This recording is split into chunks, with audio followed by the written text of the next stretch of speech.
Partner, PARTNER, ship, partnership business.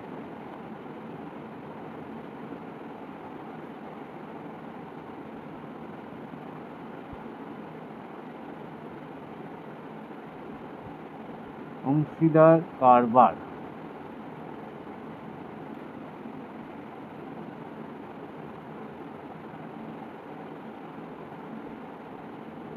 দেখো minimum একটা অংশীদার কারবার করতে গেলে যেহেতু অংশীদার কথাটা লেখা আছে পার্টনারশিপ, তাহলে পার্টনার বলতে কি একজন ব্যক্তি কি বিজনেস পার্টনার হয় কখনো? মিনিমাম পার্টনার কাকে বলে? তুমি আছো মানে মানে আমি নিজে সাপোজ, তাহলে আমার সঙ্গে আরেকজনকে মিনিমাম অ্যাড করতে হবে, তাই না? এই কোশ্চেনটা আসে যে পার্টনারশিপ বিজনেসে কমপক্ষে কতজন লোকের প্রয়োজন, অংশীদারি কারবারে কতজন কমপক্ষে লোক থাকতে হবে বলো?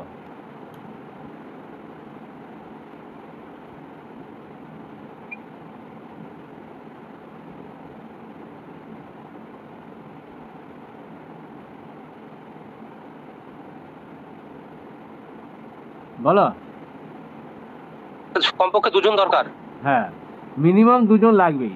তারপরে এবার যত বাড়বে আমাদের অসুবিধা কিছু নাই। তাহলে এখানে আমরা কি বলতে পারি যে হোয়েন, তাহলে একটা অংশীদারি কারবারে মিনিমাম দুজন ব্যক্তি থাকতেই হবে, বা তার থেকে বেশি হলেও আমাদের কোনো অসুবিধা নেই। তাহলে when 2 or more than 2 or more than 2 person run A business, মানে একটা বিজনেস শুরু করতে যাচ্ছে, রান এ বিজনেস জয়েন্টলি, মানে এই partnership, then they are called, বা দে আর কল এখানে বলা যাবে, দে আর কল্ড। তাহলে যখন 2 বা 2 এর বেশি পার্সন রান এ বিজনেস, জয়েন্ট বিজনেস করতে যায়, তখন তাদের কি বলা হয়? দেন দে আর কল্ড, বলতে পারবে? ওই দুজন ব্যক্তিকে কি বলা হবে? দে আর কল্ড পার্টনার, তাই তো? পার্টনার, তখন আমরা তাদের কি বলবো? Partner. And the deal is known as,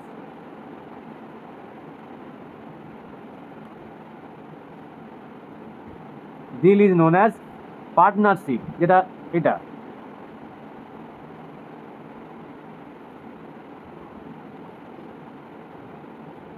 বুঝে গেল? তাহলে ডিলটাকে বলা হবে পার্টনারশিপ, আর ওই ব্যক্তিদের বলা হবে পার্টনার। এটা 2 ধরনের হয়, তাই না? Partnership business 2 types.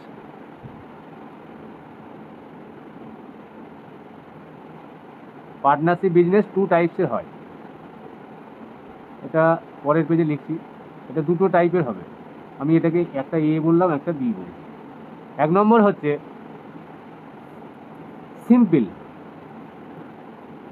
আর 2 নম্বর হচ্ছে মানে এটাকে সরল অংশীদার কারবার, আর এটা হচ্ছে কম্পাউন্ড মানে জটিল। এটা সম্বন্ধে কোনো আইডিয়া আছে?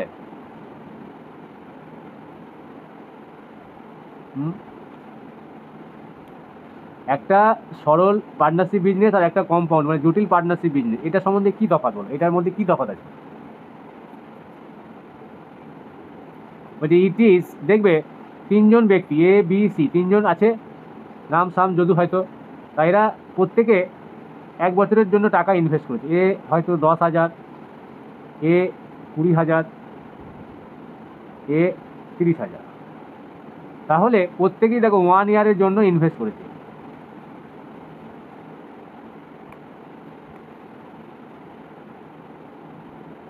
তাহলে লাভের অংশ কে বেশি পাবে?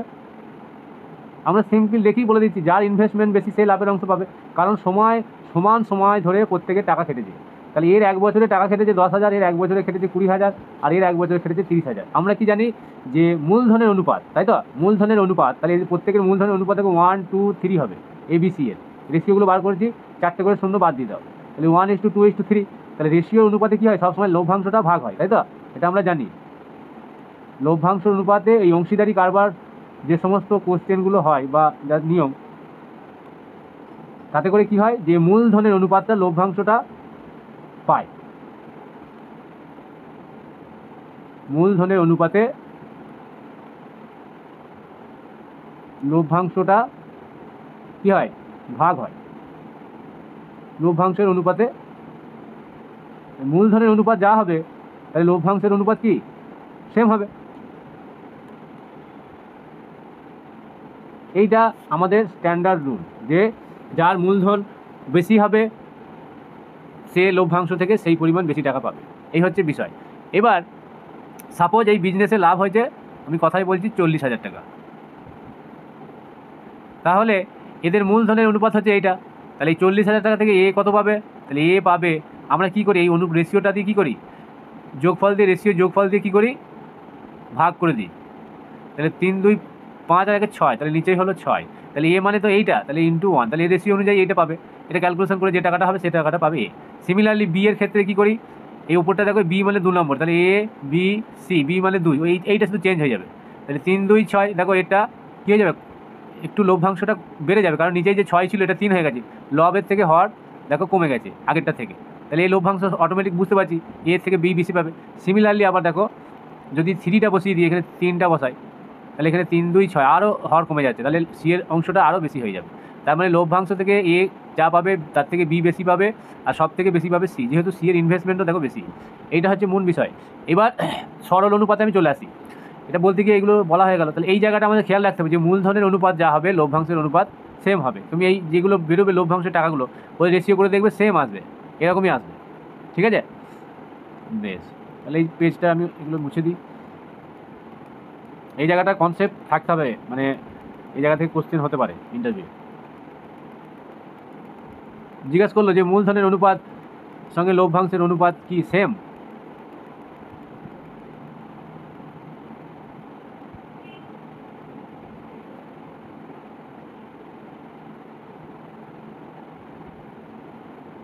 বেশ, তাহলে ইট ইজ, তাহলে সিম্পল ইন্টারেস্ট, এই সিম্পল আমাদের পার্টনারশিপ বিজনেসটা কি? তাহলে দেখো এখানে প্রত্যেকের টাকা 1 বছর করে খেটেছিল, আমরা দেখলাম এ বি সি এর, এবং প্রত্যেকের টাকা 1 বছর যা যা যা ছিল এই 10,000, 20,000, 30,000, কিন্তু সময়টা দেখো প্রত্যেকের সেম ছিল। এই ক্ষেত্রে যেমন মূলধনের অনুপাত সেই হিসাবেই কিন্তু আমরা লভ্যাংশ থেকে পাচ্ছি, কিন্তু দেখবে এইগুলোকে বলা হয় সিম্পল, মানে সরল পার্টনারশিপ বিজনেস। কম্পাউন্ড পার্টনারশিপ বিজনেসটা কেমন, হয়তো এ বছরের শুরুতে 10,000 টাকা দিয়েছে, শুরুতেই ও ইনভেস্ট করেছে বিজনেসে, পার্টনারশিপ বিজনেস। বি এলো 2 মাস পর, দিয়ে এ 20,000 টাকা দিয়ে দিল 2 মাস পর এসে। সি 6 মাস পর এলো, দিয়ে 50,000 টাকা দিয়ে দিল বিজনেসে। দেখছি এই বিজনেসটা ভালো লাভ হচ্ছে, তা এরা বললো যে আমাদের বিজনেসটা একটু বাড়াবো, তাহলে প্রফিটটা আরও বেশি হবে। তা দ্বিতীয় কোনো ব্যক্তি, যেমন আমাদের কি হয়, ওই দেখবে শেয়ার মার্কেটে বা যেগুলো আছে ওই ধরনের যে কোম্পানিকে ইনভেস্ট করে, সেখান থেকে যেটা প্রফিট হয়, এখানে ইনভেস্টাররা সেই হিসেবে প্রফিটটা পায়। লস হয়ে গেলে তো সবারই লস হবে। এই হচ্ছে শেয়ার মার্কেট, বা ওটাকে আমি অতটা জানিও না ঠিকঠাক, ওটার নামটা কি, মানি মার্কেট টাইপের সব আছে যেগুলো। যাই হোক, সি এলো 6 মাস পর 50,000 টাকা দিল, দিয়ে এদের টাকাটা 1 বছর খাটলো। তাহলে তোমাকে দেখো প্রত্যেকের ক্ষেত্রে আলাদা আলাদাভাবে ক্যালকুলেশন করতে হবে। তার মানে এর টোটাল টাকাটা খেটেছে 1 বছর মানে 12 মাস। তার মানে এই 12 দিয়ে মাল্টিপ্লাই করলে 12 ইন্টু 10,000, তাহলে 1,20,000, তাই তো, 1,20,000। এইবার 2 মাস পর এসেছে বি, তাহলে বি যদি 2 মাস পর আসে, তাহলে এই এ ইনভেস্ট করেছে 20,000, এবং এই টাকাটা খেটেছে কত মাস, তাহলে 12 থেকে 2 মাস বাদ যাবে, টোটাল 10 মাস। তাহলে 20,000 ইন্টু 10, তাহলে 2 লক্ষ টাকা। দেখো বি পরে আসার পরেও কিন্তু এর মানে এটা বেশি হয়ে গেল অ্যামাউন্টটা, এই টাকাটা কিন্তু বেশি খেটেছে, এ কিন্তু বেশি টাকা পাবে দেখবে এর থেকে। সিমিলারলি দেখো সি এসেছে 6 মাস পর, তাহলে 6 মাস অলরেডি এর 1 পয়সাও খাটেনি, কিন্তু ইনভেস্টমেন্টটা বেশি থাকার জন্য এর দেখো অ্যামাউন্টটা আমাদের কত দিয়ে মাল্টিপ্লাই করতে হবে, 6 দিয়ে। 6 মাস, বাকি 6 মাস আছে, তাহলে 6 × 5 = 30, দেখো 3 লক্ষ টাকা। তাহলে এদের রেশিওটা যদি আমি বার করি, এ বি সি, H2B/C, তাহলে এ হচ্ছে 1,20,000, বি হচ্ছে 2 লক্ষ, সি হচ্ছে 3 লক্ষ। এবার 4টে করে শূন্য বাদ দিয়ে দাও, 1 2 3 4, 1 2 3 4, 1 2 3 4, তাহলে 12 20 30। এবার দেখো প্রত্যেককে 2 দিয়ে দিলে ভাগ, 6 10 15, আর যাবে না। তাহলে এইটা হয়ে গেল এদের মূলধনের অনুপাত। এইবার লভ্যাংশ যদি আমি বলি কথায় যে 5 লক্ষ টাকা লাভ হয়েছে, তাহলে এ পাবে। তাহলে এ পাবে কত? তাহলে এই ধরনের যখন কেসগুলো আসবে সেইগুলোকে কম্পাউন্ড বা জটিল পার্টনারশিপ বিজনেস বলা হবে। তাহলে এ পাবে, এ ইন্টু এ রেশিওটা কত? 6, তাহলে 6 বাই এদের অনুপাতে যোগফল 6 10 16 15 35 31, এই টাকাটা পাবে ক্যালকুলেশন করে যেটা হবে। সিমিলারলি বি পাবে, এ একইভাবে এই 6 জায়গায় হয়ে যাবে 10, আর নিচেটা ফিক্স থাকবে 31ই থাকবে। তারপরে বি এর ক্ষেত্রে এটা 10 হয়ে যাবে ক্যালকুলেশন করে যা আসবে, নিচেটা ফিক্স। সিমিলারলি সি পাবে, এখানটা 10-এর জায়গায় কত হবে? 15, এটা 15 হয়ে যাবে। তাহলে এটা হয়ে যাবে সি এর লভ্যাংশ থেকে সি কত টাকা পাবে। তাহলে এই ধরনের যখন এই বিভিন্ন টাইমে বছরের এসে জয়েন্ট হয় বা ইনভেস্টমেন্ট করে, সেই হিসাবে মানে সেই ধরনের বিজনেসগুলোকে কম্পাউন্ড বা জটিল অংশীদারি কারবার বলা হয়। নেক্সট, তাহলে এখানে ডেফিনেশনটা লিখে দিই। Simple partnership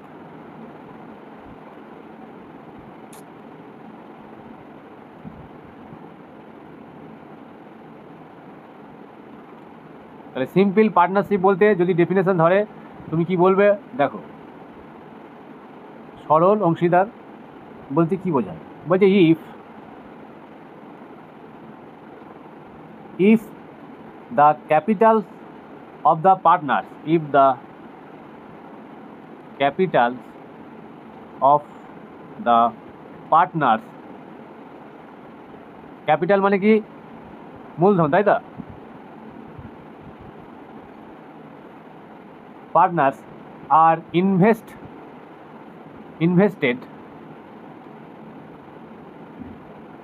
for the same period, যে একটু আগেই বললাম ফর দ্য সেম পিরিয়ড। আগেরটায় দেখো এইখানে পিরিয়ডগুলো কিন্তু সব সেম ছিল না। এর ক্ষেত্রে ছিল 8 মাস, এই 10 মাস। টাইমটা পিরিয়ড মানে এখানে টাইমটাকে বোঝানো হচ্ছে। এর ক্ষেত্রে ছিল 6 মাস, 6 মাস, আর এর ক্ষেত্রে ছিল টোটাল 12 মাস। তাহলে পিরিয়ডটা কিন্তু তিনজনের 3 রকম ছিল। এইরকম কেসের জন্যই আমাদের এটাকে বলা হয় কম্পাউন্ড। আর এখানে দেখো বলছে invest for the same time period, ঠিক আছে? সেম টাইম পিরিয়ড হলে সেটাকে আমাদের দেন দ্য পার্টনারশিপ ইজ কল্ড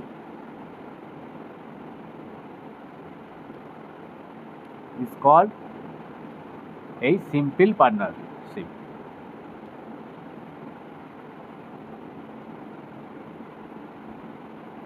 ঠিক আছে, নেক্সট হচ্ছে compound partnership.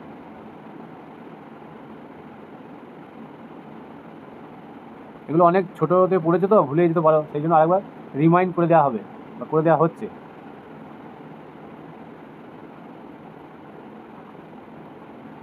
Compound partnership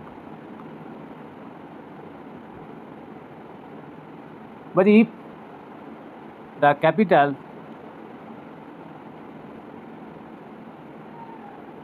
of the partners are invested, একই লেখা, of the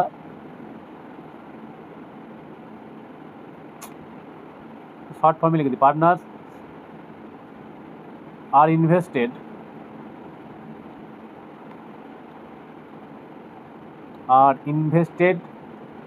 for different lengths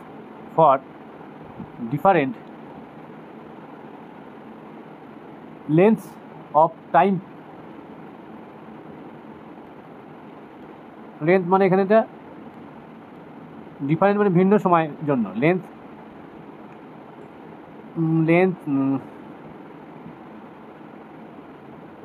of time, length of time. তখন আমরা কি বলবো? মানে বিভিন্ন সময়, মানে টাইম ধরে, মানে বিভিন্ন সময়ের, মানে একটা যেটা বলছিলাম যে কার কত টাকা কত মাস ধরে খাটছে সেই বিষয়টা বলা হচ্ছে। বিভিন্ন রকম হচ্ছিল ওখানে।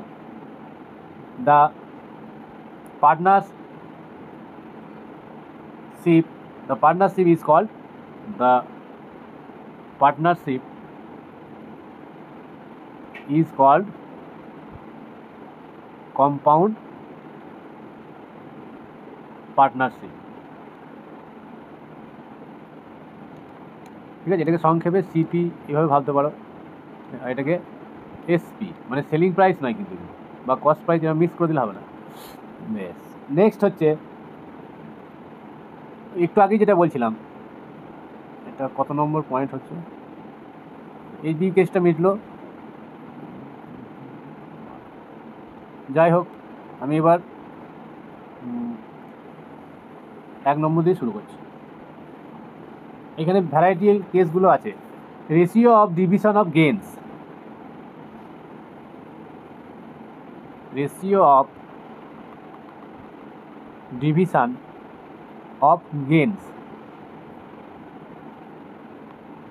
মানে মানে হচ্ছে যে যে আমাদের গেইনস মানে যে পরিমাণ আমাদের লভ্যাংশ, এখানে লভ্যাংশ বলা হচ্ছে, মানে কোম্পানি বা পার্টনারশিপ বিজনেসের যে লভ্যাংশ হবে সেটা ডিভিশন মানে কিভাবে ভাগ হবে, কিভাবে ভাগ বাটরা হবে, তার অনুপাত। রেশিও মানে হচ্ছে অনুপাত, মানে কী অনুপাতে আমরা লভ্যাংশটা পাবো, এইটা হচ্ছে বিষয়। এখানে কেস আছে, অনেক কটা কেস আছে, সেই কেসগুলো আমি পরপর আলোচনা করব। এ কেস বলে আমি নাম দিলাম যে when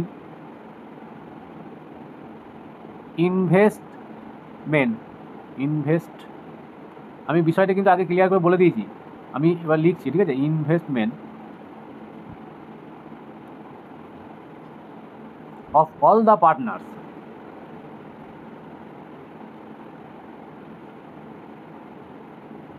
of all the partners are for the same time একই সময়ের জন্য, দ্য গেন, সবাই যদি একই সময়ের জন্য ইনভেস্ট করে বা করে থাকেন, দ্য গেন, আচ্ছা এখানে গেন বা এখানে লসও হতে পারে, তাই না? বিজনেস করতে গেলে সব সময় যে লাভ হবে বা লভ্যাংশ নয়, এখানে ক্ষতিও হতে পারে। বিজনেসে ক্ষতি হলে আবার ক্ষতিটাও কিন্তু ওই অনুপাতেই সবাইকে নিতে হবে। লাভটা যেমন যে যেমন ইনভেস্ট করছে সেই অনুপাতে পাচ্ছে, তাহলে ক্ষতির দায়টাও তাকে সেইভাবে নিতে হবে, সেই রেশিওতেই নিতে হবে। তাহলে দ্য গেন অর লস, তাহলে লসও হতে পারে, গেন অর লস, এই জায়গাটা মাথায় রাখবে। Gain or loss is distributed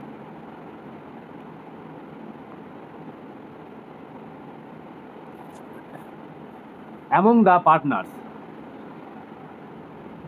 among the partners, in the ratio of their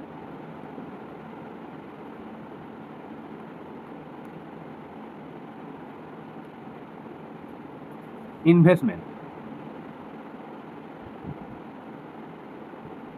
যে যেরকম ইনভেস্ট করেছিল, মানে ব্যবসায় যে যত টাকা ইনভেস্ট করেছিল সেই অনুপাতে লাভটাও পাবে এবং লসটাও তাকে দায়ভার নিতে হবে। লসেরও মানে ক্ষতিরও দায়ভার সেই অনুপাতে হবে, আবার লাভেরও দায়ভার মানে লাভেরও অংশ সে সেই অনুপাতে পাবে।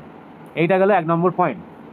এবার আমি একটা এক্সাম্পল দিয়ে বোঝাই।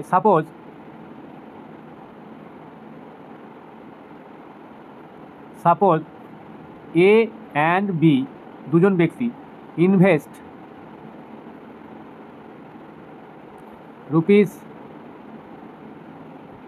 এক্স অ্যান্ড ওয়াই, তাহলে এ ইনভেস্ট করেছে কি এক্স টাকা,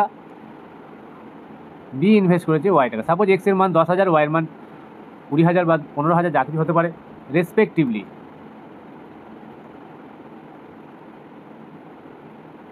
মানে প্রথমটা এক্সটাকে বোঝাচ্ছে, পরেরটাকে ওয়াইকে বোঝানো হচ্ছে, এগুলো ম্যাথের ছেলেদের কোনো সমস্যা নেই। রেসপেক্টিভলি ফর এ ইয়ার মানে 1 বছরের জন্য, in a business, then at the end of the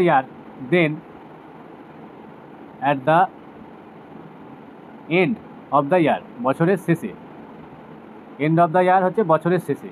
বছরের শেষে কী হবে দেখো, বছরের শেষে যেটা হবে সেটা হচ্ছে এ যে ব্যক্তি তার এস মানে এর শেয়ার, এর যে শেয়ারের টাকা, আর এটাকে আমরা প্রফিট বলতে পারি, এর শেয়ারের টাকা আর profit is to be share, B এর শেয়ার আর প্রফিট। এই রেশিওটা কি হবে, এ কত টাকা ইনভেস্ট করেছিল, এক্স টাকা, তাহলে এর শেয়ারটা আর প্রফিটটা সেম রেশিওতে বলছিলাম যে হবে, আর বি এর ক্ষেত্রে ওয়াই, তাহলে এক্স ইজ টু ওয়াই। এই রেশিওতে তারা কী হবে, লাভ এবং এই যে বলা হয়েছে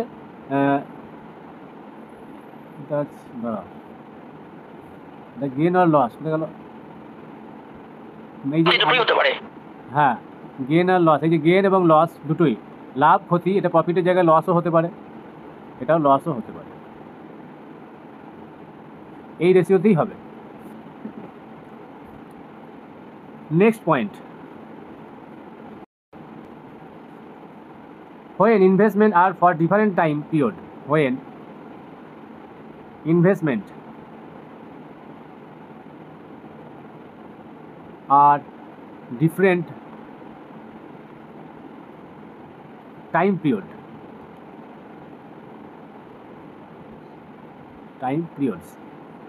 then equivalent capitals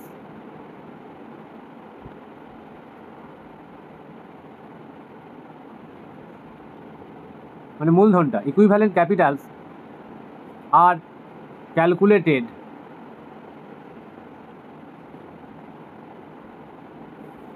for a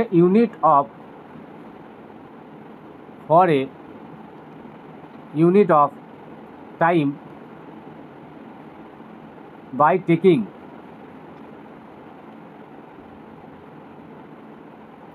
কি capital into number of unit of time. কীভাবে এটা ক্যালকুলেশন করা হচ্ছে, যে ক্যাপিটাল তার মূলধন একটু আগে দেখিয়েছি, into number of unit of time, কত সময় ধরে, কত ইউনিট সময় ধরে তার টাকাটা খাটছে, ইউনিট অফ টাইম। যেমন একটু আগে দেখানো হলো এই জায়গাটা, যে এই যে প্রত্যেকের এর টাকা খেটেছিল প্রথমে 12 মাস, তারপরে এর হয়েছিল 10 মাস, তারপরে এরটা খেটেছিল লাস্ট সি এর টাকা 6 মাস। এই রেশিওতে ক্যাপিটালগুলো দেখো মাল্টিপ্লাই করা হয়েছিল, এটা ক্যাপিটাল, এটা হচ্ছে ইউনিট অফ টাইম, এটা ক্যাপিটাল, এটা ইউনিট অফ টাইম, এই যে 10 মাস তারপরে 6 মাস, এগুলো হচ্ছে ইউনিট অফ টাইম, আর এটা হচ্ছে ক্যাপিটাল। ঠিক আছে, বেশ। নাও গেন অর লস, লাভ এবং ক্ষতি, লভ্যাংশ এবং ক্ষতির অংশ ইজ কী হবে, সেম হবে, ইজ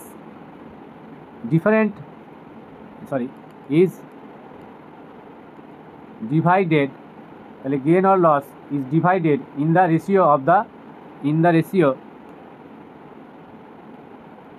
কি অনুপাতে, in the ratio of this, এই যে যেটা বার করা হচ্ছিল, দিয়ে যেটা পেয়েছিলাম ওইখান থেকে ওই রেশিও অনুপাতে অফ দিস ক্যাপিটাল।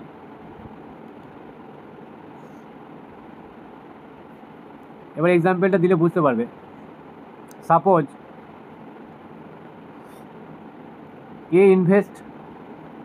একজন ব্যক্তি করেছে কত, ইনভেস্ট করেছে রুপিস এক্স টাকা বা এক্স লক্ষ হতে পারে, ফর n months, ঠিক আছে। অ্যান্ড বি একজন ব্যক্তি, সে ইনভেস্ট করেছে ওয়াই টাকা ফর m months, ঠিক আছে। দেন